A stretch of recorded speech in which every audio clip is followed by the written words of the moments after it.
খামেনির জানাজায় শোকার্ত মানুষের ঢল, বিভিন্ন দেশের প্রতিনিধির শ্রদ্ধা নিবেদন। নিরাপত্তার কারণে যোগ দেননি মুজতবা। জামাত গণতান্ত্রিক নয়, রেজিমেন্টেড রাজনৈতিক দল, মন্তব্য মির্জা ফখরুলের। উন্নয়নে বৈষম্য হলে আন্দোলনের হুঁশিয়ারি ডাক্তার শফিকের। তিস্তা প্রকল্প ও করিডোর ইস্যুতে বাংলাদেশ চীন সম্পর্কের গতিপথের বিষয়ে নজর রাখছে ভারত, ঠিক সময়ে ব্যবস্থা জানিয়েছেন জয়সওয়াল।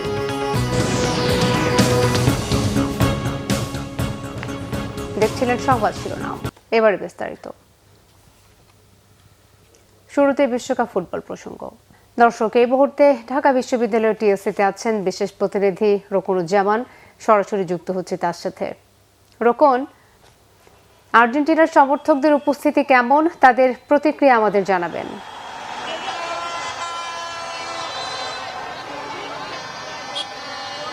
মিথিলা, খেলা শুরু হয়ে গেছে। আপনি নিশ্চয়ই আমার পিছনে অলরেডি বুবুজালার শব্দ শুনতে পাচ্ছেন, এবং আমি আপনাকে দেখাতে চাই যে পুরো টিএসসি চত্বর জুড়েই কিন্তু আর্জেন্টিনার সমর্থকরা কেউ হচ্ছেন জার্সি করে, কেউ পতাকা উড়িয়ে, কেউ পতাকা মাথায় বেঁধে পুরো অঞ্চল জুড়ে এই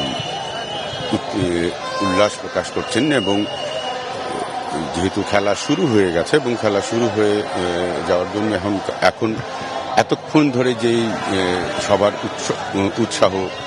উৎসব ছিল, সেই উৎসব এখন খেলার পর্দা কেন্দ্রিক, অর্থাৎ টিএসসি বিল্ডিং এর যে কেন্দ্রিক, সেই কেন্দ্রিক হয়ে গেছে। এবং সেই কেন্দ্রিক থেকেই কিন্তু আমরা দেখা যাচ্ছে যে এই উৎসব আসলে খেলার শেষ পর্যন্ত তারা কতক্ষণ করতে পারেন। এবং আপনি জানেন যে কেপ ভার্দের সাথে যে আজকে আর্জেন্টিনার নকআউট পর্বের খেলা, সেখানে আসলে সেই তুলনায় তারা খুবই সবাই আশাবাদী যে হয়তো আর্জেন্টিনা এই নকআউট পর্ব উতরে যাবে এবং ফাইনালের কাছাকাছি পৌঁছে যাবে। মিথিলা। রোকন, আপনাকে ধন্যবাদ। আন্তর্জাতিক, ইরানের সর্বোচ্চ নেতা আয়াতুল্লাহ আলী খামেনির শেষ বিদায়ের আনুষ্ঠানিকতা শুরু হয়েছে। তবে নিরাপত্তাজনিত কারণে আনুষ্ঠানিকতায় অংশ নিতে পারছেন না আয়াতুল্লাহ আলী খামেনির ছেলে ও বর্তমান সর্বোচ্চ নেতা মুজতবা আলী খামেনি। শুক্রবার জুমার নামাজের শেষে তেহরানের গ্র্যান্ড মোসাল্লা মসজিদে রাখা হয়েছে আয়াতুল্লাহ খামেনি ও মার্কিন হামলায় নিহতদের মরদেহ। সেখানে তার প্রতি শ্রদ্ধা জানিয়েছেন দেশটির শীর্ষ নেতা ও বিভিন্ন দেশ থেকে আসা প্রতিনিধিরা। তেহরানে ঢল নেমেছে শোকার্ত মানুষের। নাইম আহমেদের ডেস্ক রিপোর্ট। 28 ফেব্রুয়ারি তেহরানে ইসরায়েল ও মার্কিন বাহিনীর যৌথ হামলায় সপরিবারে নিহত হন ইরানের সর্বোচ্চ নেতা আয়াতুল্লাহ খামেনি। এরপর যুদ্ধের ব্যাপকতা বাড়ায় খামেনির দাফন করা যায়নি। অবশেষে হত্যাকাণ্ডের 4 মাস পরে শুরু হয়েছে আয়াতুল্লাহ আলী খামেনির দাফন প্রক্রিয়ার প্রথম পর্বের আনুষ্ঠানিকতা। শুক্রবার ভোরে আয়াতুল্লাহ আলী খামেনি এবং তার সাথে নিহতদের মরদেহ তেহরানের গ্র্যান্ড মোসাল্লা মসজিদে নেওয়া হয়। জুমার নামাজ শেষে শুরু হয় শ্রদ্ধা নিবেদন। এ সময় তাকে শ্রদ্ধা জানান বিভিন্ন দেশের বিদেশি অতিথি ও বিভিন্ন ধর্মীয় ব্যক্তিত্বরা। তবে অসুস্থতা ও নিরাপত্তাজনিত কারণে ইরানের সর্বোচ্চ ধর্মীয় নেতা আয়াতুল্লাহ আলী খামেনির শেষ বিদায় অনুষ্ঠানে অংশ নিতে পারছেন না বর্তমান ধর্মীয় নেতা মুজতবা আলী খামেনি। এই শাহাদাত আমাদের সংকল্পকে আরো দৃঢ় করেছে। আজ আরো দৃঢ় সংকল্প নিয়ে আমরা ইরানি জাতির শত্রু মার্কিন যুক্তরাষ্ট্র এবং ইসরায়েলি শাসক গোষ্ঠীকে বলছি, শহীদ নেতা ও সকল শহীদের রক্তের জন্য আমরা তাদের জবাবদিহিতা করব। খামেনিকে শ্রদ্ধা জানাতে আসা বিদেশি অতিথিদের মধ্যে আছেন 8 দেশের রাষ্ট্র ও সরকার প্রধান সহ 61 দেশের প্রতিনিধি। বাংলাদেশের প্রতিনিধিত্ব করছেন জাতীয় সংসদের স্পিকার অবসরপ্রাপ্ত মেজর হাফিজউদ্দিন আহমেদ। রাজধানী তেহরান সহ দেশের বিভিন্ন প্রান্তে শহীদদের প্রতি শ্রদ্ধা জানাতে বাড়ছে ভিড়। নিরাপত্তার খাতিরে বন্ধ ইরানের আকাশসীমা। সর্বোচ্চ নেতার স্মরণে পুরো তেহরানের রাস্তায় রাস্তায় চলছে সাধারণ ইরানিদের আহাজারি। শনিবার ও রবিবার শোক অনুষ্ঠান চলবে। এ সময় তেহরানের গ্র্যান্ড মোসাল্লায় সর্বসাধারণের শ্রদ্ধা নিবেদনের জন্য আয়াতুল্লাহ খামেনির মরদেহ রাখা হবে। এরপর সোমবার তেহরানে আয়োজন করা হবে শোকযাত্রার। ইরানের প্রেসিডেন্ট মাসুদ পেজেশকিয়ান সব শ্রেণী পেশা ও মতের ইরানিদের শেষ বিদায়ের আনুষ্ঠানিকতায় অংশ নেয়ার আহ্বান জানিয়েছেন। ইরানের কর্মকর্তাদের ধারণা, দাফন প্রক্রিয়ার অংশ হিসেবে 7 দিনের এই আনুষ্ঠানিকতায় 1.5 কোটি থেকে 2 কোটি মানুষ অংশ নিতে পারেন। 9 জুলাই মাশহাদে ইমাম রেজার পবিত্র মাজারের পাশে দাফন করা হবে সর্বোচ্চ ধর্মীয় নেতা আয়াতুল্লাহ আলী খামেনিকে। Naim Ahmed, Bangla vision news desk. Jamaate Islami গণতান্ত্রিক নয়, বরং একটি নির্দিষ্ট লক্ষ্য নিয়ে পরিচালিত রেজিমেন্টেড রাজনৈতিক দল, এমন মন্তব্য করেছেন স্থানীয় সরকার, পল্লী উন্নয়ন ও সমবায় মন্ত্রী মির্জা ফখরুল ইসলাম আলমগীর। শুক্রবার ঠাকুরগাঁও জেলা বিএনপির দলীয় কার্যালয়ে আয়োজিত জেলা বিএনপির বর্ধিত সভায় প্রধান অতিথির বক্তব্যে তিনি কথা বলেন। মির্জা ফখরুল বলেন, জামাত শরিয়া ভিত্তিক রাষ্ট্র গড়তে চায়, যা বাংলাদেশের মানুষের সঙ্গে যায় না। মন্ত্রী বলেন, তাদের নির্দিষ্ট লক্ষ্য ও আদর্শ রয়েছে এবং সেই লক্ষ্য বাস্তবায়নের উদ্দেশ্যে তারা রাজনীতি করছে। এ সময় জুলাই সনদ প্রসঙ্গে মির্জা ফখরুল বলেন, জনগণ বিএনপিকে যে ম্যান্ডেট দিয়েছে, নির্বাচনী ইশতেহারে দেওয়া প্রতিশ্রুতি অনুযায়ী সরকার তা বাস্তবায়নে কাজ করছে। জুলাই সনদের প্রতিটি শর্ত সরকার পর্যায়ক্রমে বাস্তবায়ন করবে। জামাতে ইসলাম, আমি এর আগেও বলেছিলাম, এরা কিন্তু গণতান্ত্রিক দল নয়, এরা হচ্ছে একটা রেজিমেন্টেড পলিটিক্যাল পার্টি। তাদের একটা নির্দিষ্ট গোল আছে, লক্ষ্য আছে, সেই গোলে তারা পৌঁছতে চায়। অর্থাৎ এখানে শরিয়া ভিত্তিক একটা ইসলামিক রাষ্ট্র তারা তৈরি করতে চায়, যেটা আমার এখানকার বাংলাদেশের মানুষের সঙ্গে যায় না। আমাদের বাংলাদেশের মানুষ একটা উদারপন্থী রাজনীতি করতে চায়, ধর্মে তারা বিশ্বাস করে, তারা ধর্মভীরু মানুষ, ধর্মান্ধ কেউ নয়। এখানে যেমন মুসলমান আছে, তেমন হিন্দু আছে, বৌদ্ধ আছে, খ্রিস্টান আছে, সবাই মিলে একসাথে কাজ এখানে করতে চায়। এদিকে তরুণ প্রজন্মকে শুধু খেলাধুলার সমর্থনে সীমাবদ্ধ না থেকে উদ্ভাবন, গবেষণা ও প্রযুক্তি নির্ভর কাজে এগিয়ে আসার আহ্বান জানিয়েছেন স্থানীয় সরকার, পল্লী উন্নয়ন ও সমবায় মন্ত্রী এবং বিএনপির মহাসচিব মির্জা ফখরুল ইসলাম আলমগীর। শুক্রবার ঠাকুরগাঁও সদর উপজেলার রায়পুর ইউনিয়নে উদ্ভাবক সলেমান আলীর নির্মিত সলেমান সোলার সেচ পাম্পের উদ্বোধনী অনুষ্ঠানে প্রধান অতিথির বক্তব্যে তিনি কথা বলেন। সলেমান আলীর এই উদ্ভাবন শুধু ব্যক্তিগত সাফল্য নয়, দেশের কৃষি ও অর্থনীতির জন্য গুরুত্বপূর্ণ অবদান রাখবে বলেও আশাবাদ তার। সলেমানের উদ্ভাবনী কার্যক্রমের জন্য সরকারের পক্ষ থেকে সব ধরনের সহযোগিতার আশ্বাসও দেন মির্জা ফখরুল ইসলাম আলমগীর। জেলা প্রশাসক মোহাম্মদ রফিকুল হক, পুলিশ সুপার বেলাল হোসেন, এলজিএডির নির্বাহী প্রকৌশলী মোহাম্মদ মামুন বিশ্বাস, জেলা বিএনপির সাধারণ সম্পাদক পয়গাম আলী সহ অনেকে এই সময় তার সাথে ছিলেন।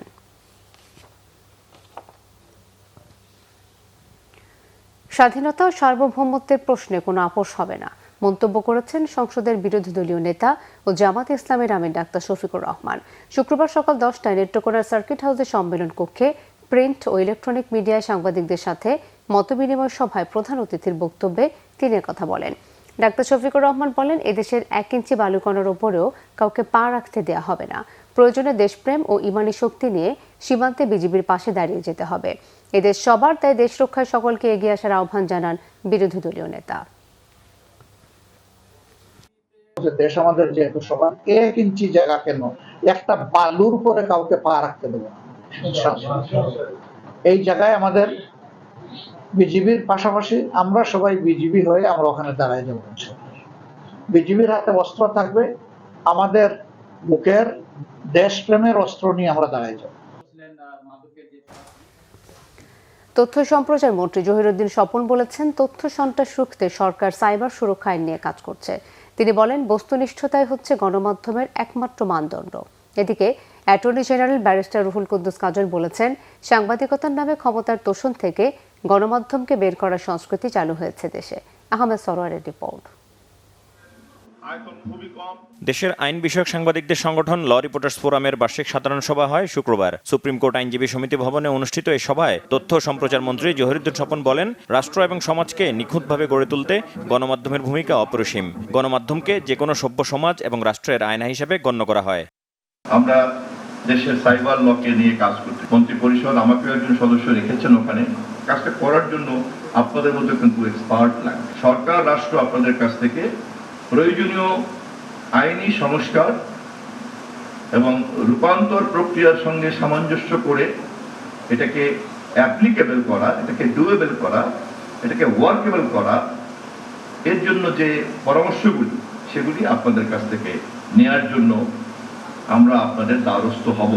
গণমাধ্যমের কিন্তু প্রধান কাজ হচ্ছে সত্যের মধ্যে মানুষকে, সত্যকে হাজির করা। যে কোনো গণমাধ্যম, বিশেষ করে আইন অঙ্গনে যারা কাজ করেন, তাদের জন্য বিনীত আহ্বান থাকলো বস্তুনিষ্ঠতাই হচ্ছে গণমাধ্যমের একমাত্র মানদণ্ড। অ্যাটর্নি জেনারেল রুহুল কুদ্দুস কাজল বলেন, ডিজিটাল অপরাধ দমনে প্রচলিত আইন অপ্রতুল। তিনি নির্ভয়ে নিঃসংকোচে বস্তুনিষ্ঠ সংবাদ প্রকাশের উপর জোর দিয়ে বলেন, স্তবকতা বাদ দিয়ে সঠিক সমালোচনা করতে হবে।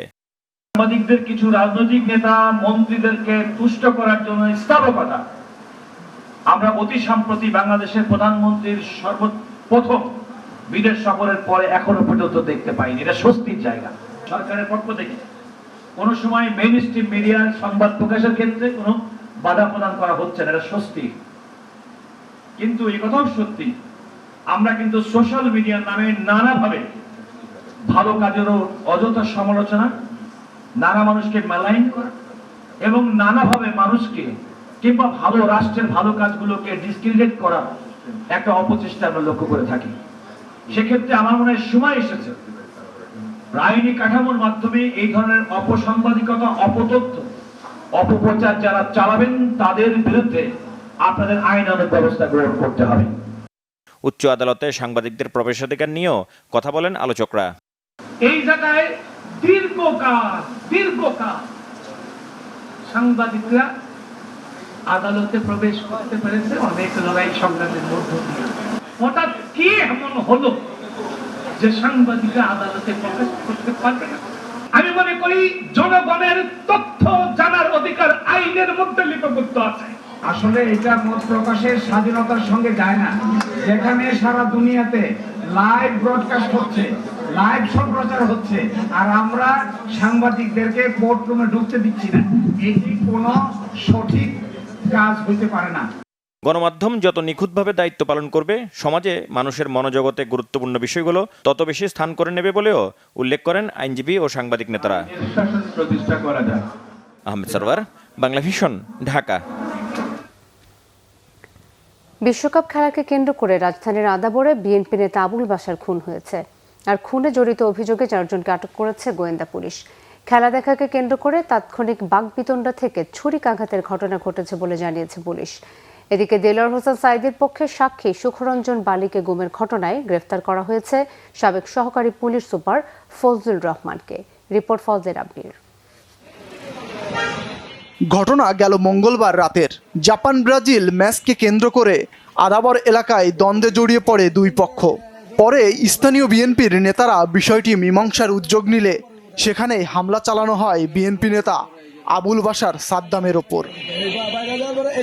পরে হাসপাতালে নেওয়া হলে আবুল বাশার মারা যান সেখানেই।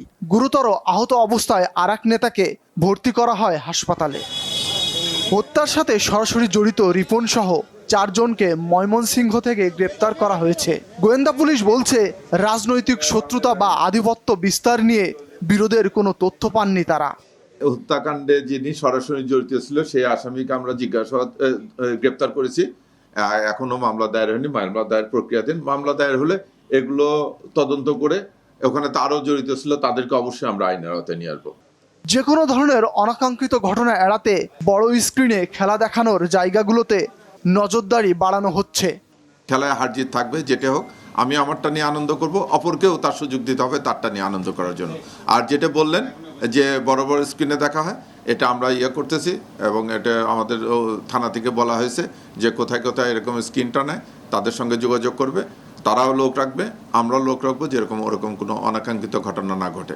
এদিকে জামাত নেতা দেলোয়ার হোসেন সাঈদীর পক্ষে সাক্ষী সুখরঞ্জন বালিকে গুমের ঘটনায় সাবেক সহকারী পুলিশ সুপার ফজলুর রহমানকে গ্রেপ্তার করা হয়েছে। আন্তর্জাতিক অপরাধ ট্রাইব্যুনাল আমাদেরকে একটা রিকুইজিশন দিয়েছিল, সেই রিকুইজিশনের ভিত্তিতে তাকে গ্রেপ্তার করা হয়েছে। আমরা রিকুইজিশনের যে বিষয়বস্তু জানতে পেরেছি, তারা বলেছে যে এটা ওই যে দেলোয়ার হোসেন সাঈদীর যে মামলার একজন সাক্ষী কিডন্যাপ হয়েছিল সুখরঞ্জন বালি, সেই কিডন্যাপের সঙ্গে সে সরাসরি জড়িত ছিল। এই তথ্য প্রমাণের ভিত্তিতে আন্তর্জাতিক অপরাধ ট্রাইব্যুনাল আমাদেরকে রিকুইজিশন দিলে আমরা তাকে গতকাল রাত্রে 10টার দিকে তার নিজ বাসভবন বাড্ডা থেকে নিয়ে এসে আমরা রিকুইজিশন বলে আন্তর্জাতিক অপরাধ ট্রাইব্যুনালকে তাকে হস্তান্তর করেছে। এ ঘটনায় ফজলুর রহমানকে কারাগারে পাঠানোর আদেশ দিয়েছে আদালত। অবক্ষয় রোধ না করা গেলে। ফজলে রাব্বি, বাংলা ভিশন, ঢাকা। অর্থনৈতিক অসচ্ছলতা, বাল্যবিবাহ সহ নানা কারণে এইচএসসিতে ঝরে পড়ছে বড় সংখ্যক শিক্ষার্থী। শিক্ষার্থীদের লেখাপড়ার অনীহা, অভিভাবকদের অসচেতনতার পাশাপাশি উচ্চশিক্ষার পরও চাকরি নিয়ে অনিশ্চয়তাকেও দুষছেন বিশ্লেষকরা। সরকারকে এখনই সময়োপযোগী পদক্ষেপ নিয়ে এই সমস্যা সমাধানের পরামর্শ তাদের। আরিফিন শাওনের রিপোর্ট।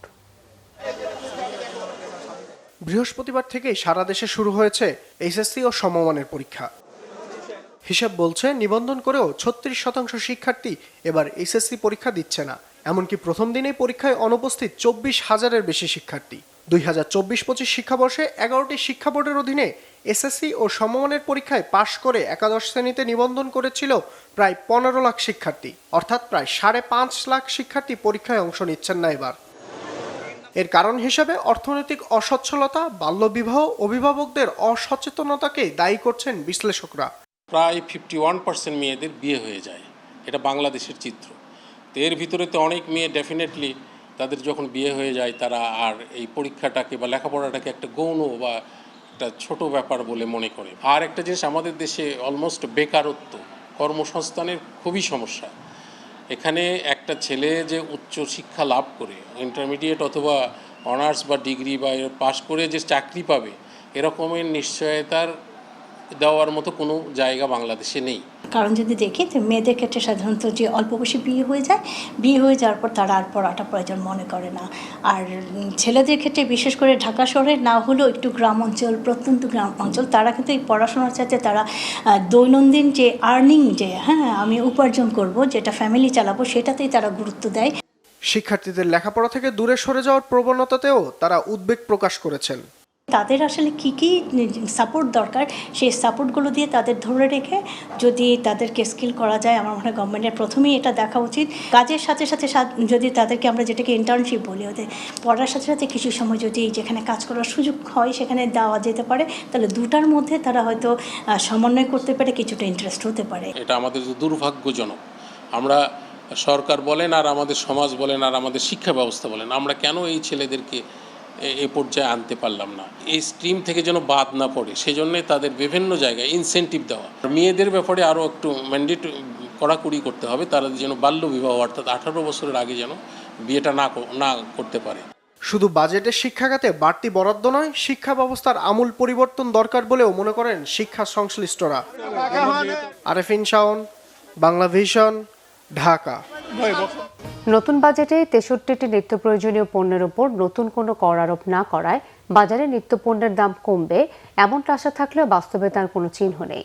রাজধানীর খুচরা বাজারে এসব পণ্যের দাম নেওয়া হচ্ছে আগের মতোই। ব্যবসায়ীরা বলছেন, নতুন শুল্ক ছাড়ের আওতায় আমদানি করা পণ্য বাজারে আসার পরই প্রকৃত পরিস্থিতি বোঝা যাবে। মেজবার রহমানের রিপোর্ট। রাজধানীর পলাশী কাঁচা বাজার, শসা, ঢেঁড়স, পটল, কাঁকরোলের দাম কমলেও টমেটোর বিক্রি হচ্ছে 200 টাকা কেজিতে। গাজরের দাম একটু বেশি, তারপরে আপনার টমেটো সিজন কিন্তু এখন 180 টাকা, 70 টাকা, ভালোটা 200 টাকা কেজি বিক্রি হচ্ছে। আর এই সপ্তাহেও মাছের দাম বেশ চড়া। চাষের পাঙ্গাস, রুইয়ের দাম কিছুটা স্থিতিশীল থাকলেও বাড়তি দামে বিক্রি হচ্ছে চিংড়ি কিংবা ইলিশ মাছ। মাছের একটু সংকট, মানে গাড়ি মাছ ঈদের পরে তো এই পর্যন্ত দাম ঠিক আছে, এবারে সমান দামে আছে, আগের দামে আছে। মাছ গাঙ্গে কম, মানে ওই যে কয় ধরতে দিছে সাগরে, ওটা চিটাগাঙ্গের মাছ। আমাদের বরিশালে, ফরিদপুরে এখানে মাছ কম, চাঁদপুরে মাছ কম। এদিকে সপ্তাহান্তে কেজিতে 10 টাকা বেড়েছে ব্রয়লার মুরগির দাম, আর 120 টাকা কমে 600 টাকা কেজিতে বিক্রি হচ্ছে দেশি মুরগি। আর আগে সেই 800 টাকা কেজিতে বিক্রি হচ্ছে গরুর মাংস। 180 ছিল, 190 হয়েছে। আর দেশি মুরগির দাম একটু তুলনামূলক কম, 600 টাকা কেজি। দেশি মুরগি একটু আমদানি আছে, 600 টাকা কেজি। আগে ছিল 720 টাকা কেজিতে, 120 টাকা কমছে দেশি মুরগি। 800 কম আর গরু হইব না, এই কথা। 800 উপরে থাকবো, ভালো গরু কিন্তু 800 উপরে খাইতে দিব। চালের দাম স্থিতিশীল থাকলেও পলয়ের চালের দাম এখনো আকাশচুম্বী। কেজিতে 5 থেকে 10 টাকা বেড়ে বিক্রি হচ্ছে 190 টাকা কেজি। তবে দাম বিক্রির পর বাজারে সয়াবিন তেলের পর্যাপ্ততা বেড়েছে বলে দাবি ব্যবসায়ীদের। পলয় চালের দাম একটু বেশি। হ্যাঁ, পলয় চাল এখন চলেও কম, দাম বাড়াতে একটু কমই চলে। এদিকে বাজার করতে এসে যেন চোখে মুখে অস্বস্তি ফুটে উঠেছে ক্রেতাদের। টমেটো হয়তো অফ সিজনে, সেজন্য দাম বেশি হতে পারে, কিন্তু মাছের দাম কেন বেশি এটা বুঝলাম না। মাছের চাহিদা ওটাও বাড়ছে হয়তো বা, তো মাছ একটু দাম বেশি। শুধু ঘোষণা দিয়েই ক্ষান্ত হওয়া নয়, বাজেটে ঘোষিত সুবিধা যাতে সাধারণ মানুষ পায় তা নিশ্চিতে দৃশ্যমান পদক্ষেপ নিতে হবে বলে মনে করেন সাধারণ জনগণ। মিসবা রহমান, বাংলা ভিশন, ঢাকা। সংবাদ শেষ করব শিরোনামগুলো আরো একবার জানিয়ে। খামেনির জানাজায় শোকার্ত মানুষের ঢল, বিভিন্ন দেশের প্রতিনিধির শ্রদ্ধা নিবেদন, নিরাপত্তার কারণে যোগ দেননি মোজতবা। জামাত গণতান্ত্রিক নয়, রেজিমেন্টেড রাজনৈতিক দল, মন্তব্য মির্জা ফখরুলের। উন্নয়নে বৈষম্য হলে আন্দোলনের হুঁশিয়ারি ডাক্তার শফিকের। তিস্তা প্রকল্প করিডোর ইস্যুতে বাংলাদেশ চীন সম্পর্কের গতিপথের বিষয়ে নজর রাখছে ভারত, ঠিক সময় ব্যবস্থা জানিয়েছেন জয়সওয়াল।